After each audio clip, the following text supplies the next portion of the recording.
Hello everyone, welcome back to the channel. मैं हूं आपके साथ पंकज। बच्चों, आज नया स्टार्ट कर रहे हैं हम अपना चैप्टर क्लास 11th की बीएसटी का। जो चैप्टर है आपका स्मॉल बिजनेस एंड एंटरप्राइज। हमने जो इससे पहले वाला चैप्टर रहा है फाइनेंस वाला, सोर्स ऑफ फाइनेंस, वो ऑलरेडी अपलोडेड है, आप प्लेलिस्ट में जाओगे मिल जाएगा। और लास्ट हमने सेकंड चैप्टर पूरा ख़त्म कर लिया था। उसमें एमओए और एओए की अगर चाहोगे तो अलग से वीडियो बना देंगे ताकि उनके डिफरेंस पता लग जाए, क्योंकि पेपर में उसका डिफरेंस आता है। आज ये हम चैप्टर स्टार्ट कर रहे हैं। ये 8th चैप्टर है आपकी बुक में, किसी की बुक में 9th होगा। और ये कम से कम 8th चैप्टर 8 से 10 मार्क्स का आपका आएगा।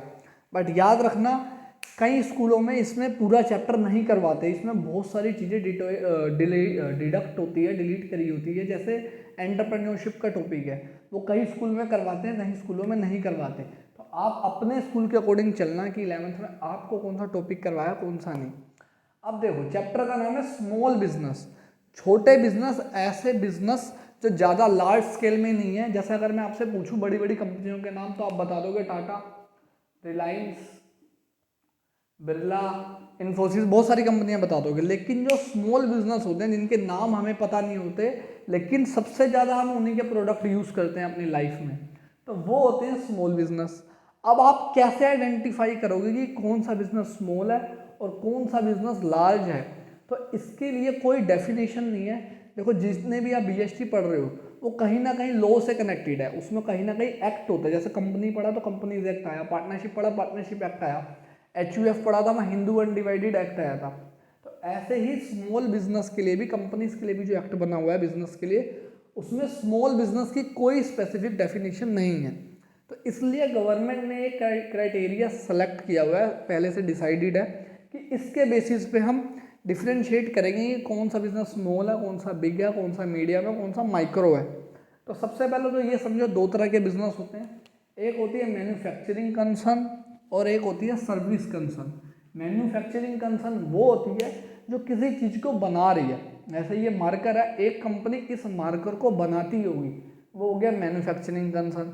और एक होगी जो इसे खरीद के मैन्युफैक्चरर से सीधा मार्केट में बेचते हैं, वो हो गया सर्विस कंसर्न। तो इन दोनों के लिए दो ही तरह के बिजनेस है।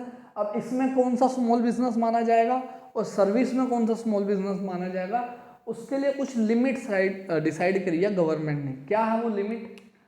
सबसे पहले हमें मैन्युफैक्चरिंग में देखना है प्लांट एंड मशीनरी, कि जो भी बिजनेस है वहाँ पे प्लांट एंड मशीनरी जरूर होगा अगर कोई चीज़ बन रही है, वरना बनेगी नहीं। तो अगर वहाँ पे प्लांट एंड मशीनरी की कॉस्ट 25 लाख तक है, जो वहाँ पे सेटअप लगा हुआ है प्लांट एंड मशीनरी का, वो 25 लाख का है, तो वो माइक्रो के अंदर आता है, माइक्रो बिजनेस बोलेंगे उसे। और अगर वो 25 लाख से 5 करोड़ के बीच में है तो वो स्मॉल बिजनेस के अंडर आएगा। याद रखना, ये हमारा मतलब मेन चैप्टर है। और अगर 5 करोड़ से 10 करोड़ के बीच में है तो वो मीडियम में आएगा, और इससे भी ज़्यादा है तो वो लार्ज में आएगा। लार्ज का आपकी बुक में नहीं दे रखा, तो ये याद रखना है, MCQ में जरूर पूछ लेता है ये क्वेश्चन। अब बात करते हैं सर्विस में। अब सर्विस दे रहे हैं तो कोई प्लांट एंड मशीनरी तो होगा नहीं, क्योंकि कोई प्रोडक्शन तो हो नहीं रही। कुछ इक्विपमेंट्स होंगे, इक्विपमेंट मतलब प्रिंटर पड़ा, कंप्यूटर पड़ा है, फर्नीचर पड़ा है, वो सारी चीज़ें। तो अगर आपके वहाँ पे 10 लाख तक का सामान है, जो भी आप सर्विस देते हो उससे रिलेटेड जो इक्विपमेंट्स है वो 10 लाख तक के है, तो आप माइक्रो के अंदर आओगे। 10 लाख से 2 करोड़ है तो स्मॉल के अंदर आओगे। और अगर 2 करोड़ से 5 करोड़ के अंदर है तो आप मीडियम के अंदर आओगे। ये डाटा, ये जो लिमिट है ये आपको याद करनी है। 10 लाख, 10 लाख से 2 करोड़ और 2 करोड़ से 5 करोड़। और यहाँ पे ज़्यादा लिमिट है, 25 लाख स्टार्टिंग की ही है। 25 लाख से 5 करोड़, 5 करोड़ से 10 करोड़। ऐसे आपको पता चलेगा कि कौन सा स्मॉल बिजनेस है और कौन सा नहीं। अब केस स्टडी भी बन सकती है इसमें अगर स्कूल वाले बनाना चाहे। अब देखो, इस चैप्टर में और पढ़ना क्या है, बहुत बड़ा चैप्टर ही है, छोटे चैप्टर तो है नहीं। 7th के बाद आपकी बुक में जितने भी चैप्टर हैं वो बड़े ही हैं। इसके बाद आप ये सीखोगे कि रोल ऑफ स्मॉल बिजनेस, कि स्मॉल बिजनेस का क्या रोल है हमारे देश में। हम सोचते हैं कि बड़ी बड़ी कंपनियां जो होती हैं वो ज़्यादा एम्प्लॉयमेंट जनरेट करती हैं, वो ज़्यादा काम देती है, वो ज़्यादा GDP बनाती है, ग्रोथ करती है एक कंट्री की। लेकिन ऐसा नहीं है।